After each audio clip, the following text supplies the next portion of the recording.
Hello, everyone. Welcome in. If you're watching this later, hit us a thumbs up. If you're gonna tune in now, welcome. Thank you so much, everyone, for being here today. Today we have a pretty good topic. Roxanne's not here today. You got me, like most of the time that I'm here. Yeah, I usually miss a few here and there, but I'm here most of the time. Then we have Leah, who has been in our recent ones, who's been a great companion in these StreamYards. So today's topic: what San Diego buyers expect in negotiations. So there's a lot of buyers out there. There's a lot of sellers out there. So what is the buyer looking for? So let's start off with how's the market looking. Let's give some a little bit of some, not a summary, but what's going on. What are we seeing on the real estate side? It's that houses have been sitting a little bit. Prices have been staying, you know, around the same, and there hasn't really been a lot of. It hasn't been such a you know flourishing market where there's plenty of options for buyers, plenty of buyers for sellers. It's been kind of, you know, just sitting still. It hasn't been really moving that much. So, with that said, what are some of the expectations that these maybe new buyers or, repeat buyers are looking for? So, I got some points here. So, what do buyers expect? Do they expect to pay over asking, under asking? Are you know are they expecting to have closing costs? Are they expecting to get credits for repairs and do repairs? What about like the contingencies? Is there how long are they gonna take? Are they gonna have to be waived? What's gonna happen with that? And usually what I've been seeing a lot, you know, usually in the term of credits, it really depends on the seller that you're working with. Some sellers they have a lot of it's just one of many properties that they have and they just want to sell it as is, and they might be very stubborn on the sale, especially if they might have like one or two other offers that are in the mix as well. So that might be a little bit harder for credits. Right now the market, I feel like the buyers got a little bit of an upper hand since there's not a lot of buyers out there, especially with the high interest rates. So definitely buyers could maybe expect a little bit more in this current market. Of course, the market is always moving, up and down. There's changes all the time, so things can just change in an instant, especially here in real estate. So, um, with that said, buyers could expect to maybe get some credit when they're, submitting their request for repairs. Um, Maybe not a price reduction or under asking, but definitely at value, at what the listing price is. So that's a pretty standard expectation that you can have. And then for, sellers too as well on the other end, what can you expect from your buyers submitting? So offers usually around your listing price if it's priced right. If you're overpriced, it'll be sitting. So that's definitely something that you got to consider if you're, thinking of selling. And then, if on the buyer side, you might have a little bit more of a, upper hand. So moving on to another point that I have here, what are some other expectations that the buyer might have?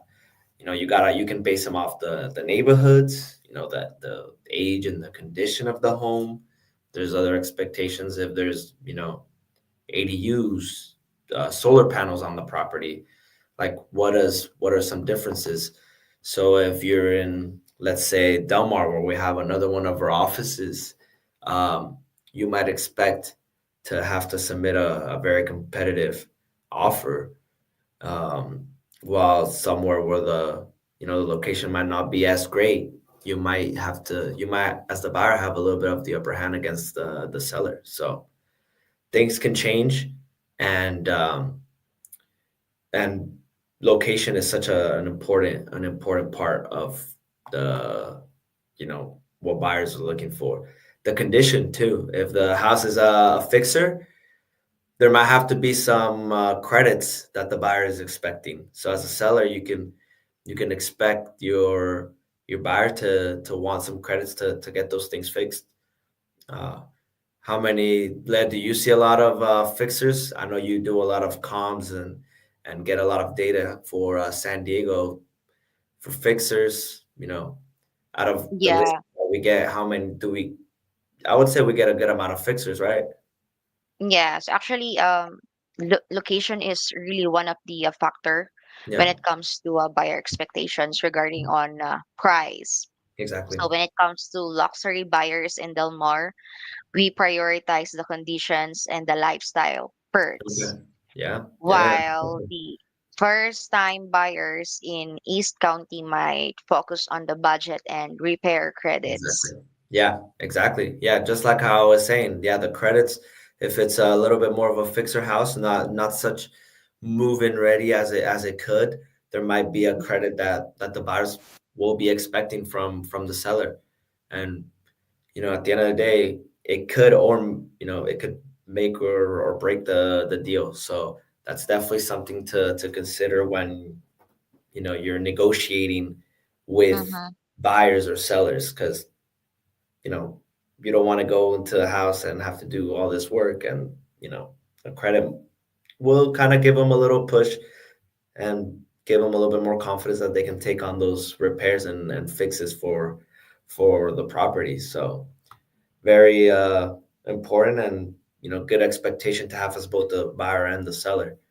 So I mean, also another thing, the like permits, sometimes there's additions, ADUs. You want to make sure that those are permitted, and because what if it's not and the permits need to be issued? That's a little extra money that the buyer's gonna have to pay. So if it's already permitted and there's an ADU, then the buyer might, be a little bit more lenient with their expectations. So pretty, important stuff to keep in mind. So what are some tactic ways that buyers try to use to negotiate? So right now in the San Diego market, um, especially with bringing up high interest, like I said earlier, escal, you know, not with high interest rates. I mean, more with sometimes when there's two or three offers in the mix, an escalation clause. If you have two offers, you could say, I'm willing to go a little bit higher to get the place. So that's something that the seller could expect to receive when sometimes an offer comes in. There might be that escalation clause. Um, Also, another thing, buyers like to write offer letters. I know they're not very well received sometimes, but that's some ways, some tactics that buyers use to try and negotiate and get the seller to wanna pick them as the winning buyer. So that's also something. What other buyers can do is leverage. They can leverage their multiple offers in different properties. That's basically something all buyers are doing, but that's another way that you know tactics that buyers can use. And then of course sometimes even offer rent backs, or if there's tenants in there, you can keep the tenants in the property for extended period of time, so that it makes it easier for the seller to actually want to sell the place. For example, we just had a property that our sellers planning to move out of the country, and the buyer offered a rent back so that they can get their money after the sale, and then move out of the country. So that looked great for our seller, and it benefited both the buyer that got the property and the seller who got his money and then was able to get moved out of the country. So there's definitely a lot of options and a lot of things that buyers can do to increase their chances to getting their offer accepted or negotiate when it comes to sales here in San Diego. So, and what do sometimes things that sellers misunderstand buyers? sellers, I mean, we see it all the time. They kind of overvalue. They have emotional attachment to their homes. That's something that happens. Um, you know, sometimes a seller might not see what a buyer might see as a deal breaker. You know, like maybe like I said earlier, not getting that credit could be a deal breaker for the buyer, and and the seller might not see that, and it could cause the transaction to fall through. So then, not flexible terms, maybe super quick contingency removal, stuff like that, that the seller sometimes kind of wants to push towards the buyer could, cause things to not go as good. So there's plenty of things to talk about.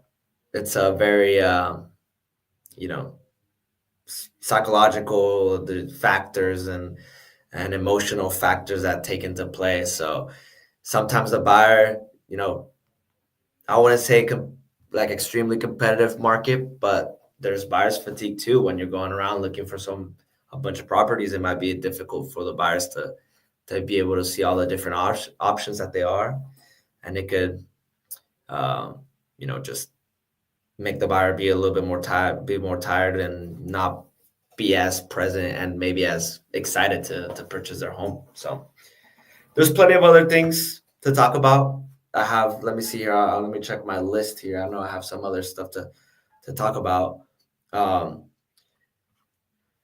what are some, what are some things that buyers out there have expected and what they saw? I mean, here as a real estate agent here in San Diego, um, our buyers, there's sometimes you might have come across a seller that, like I said earlier, selling the property as is, and there might be a bunch of repairs that need to be done, and you might not see that coming.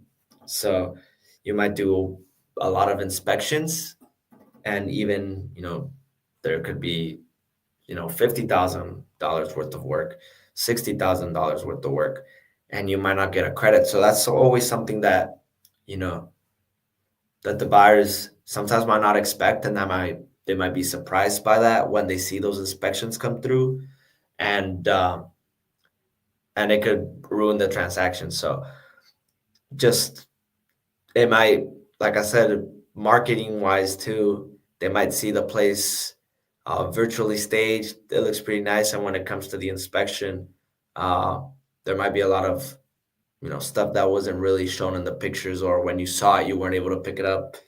And when you're submitting an offer, turns out that you know you need to, or you're under contract, you need you know some credit to help you cover for that, and the seller might be like, that's not happening. So Mm-hmm. yeah, so you always need to be expecting stuff like that to happen. Sometimes their seller might be a little bit more lenient and be willing to give you some credits, or get some small repairs done. um, but there's always those both sides, so it could be a win or a lose, and it could go both ways. So do you have any thoughts on that, Leah, or any ideas with today's market? Yes, actually, understanding the buyer pool really can help the sellers guide with confidence and avoid emotional reaction during the negotiations. Yeah, You know, really in San Diego. So in the negotiation, strategy is part of that. yeah, Also, the psychology, you said it earlier, and yeah. it's always about reading the room of the Exactly. situations when it Yeah, comes yeah, to negotiation. yeah, yeah. No, it is. It is. Uh, Basically, something that we like doing on our properties that we're selling is kind of go to the inspections, help them, be there, be present, kind of take a look at how the buyers are looking at the property, see if they're eager for the purchase, or do they have a negative face? Did they bring their family to the inspection? You know, there's little things like that that can take a big role in you know in the deal, and what are the expectations that are seen by both the buyer and the seller. So there's definitely a lot of stuff that take into play when it comes to these negotiations. So Yeah, it's just like it's about understanding expectation and creating a path to yeah, agreement. yeah. And that's why they have us here. agents here in San Diego. We work with these emotions and dealing with both the buyers and sellers all around, making sure that we're always helping our client to the best of their to the best of our ability. Try and be the best that we can, because we know it could be very tough. It could be confusing at times with negotiations and how things play out. And it's always good and important to have someone that can help you out. So I Yeah. mean, other than that, I don't have much more to talk about. So I'll put here Roxanne's phone number. So if you have any questions, you can shoot Roxanne a call. We have our website here as well. Email, if you want to email us any questions, feel free to do so. We have our Instagram here as well. And then my phone number here. And if you're watching on YouTube, feel free to hit us a thumbs up, subscribe, let us know what you think. How'd you like these StreamYards? Shoot us a text or leave a comment and let us know. And we'll love to work with you guys, even if you're buying or selling here in San Diego or out of the state. We service all around the United States. So feel free to reach out to us, and then would love to hear your opinions on what you guys think about our StreamYard. So I'll be looking forward to seeing you next week. And thank you, Leah, so much. I'll see everyone next week. Have a great week.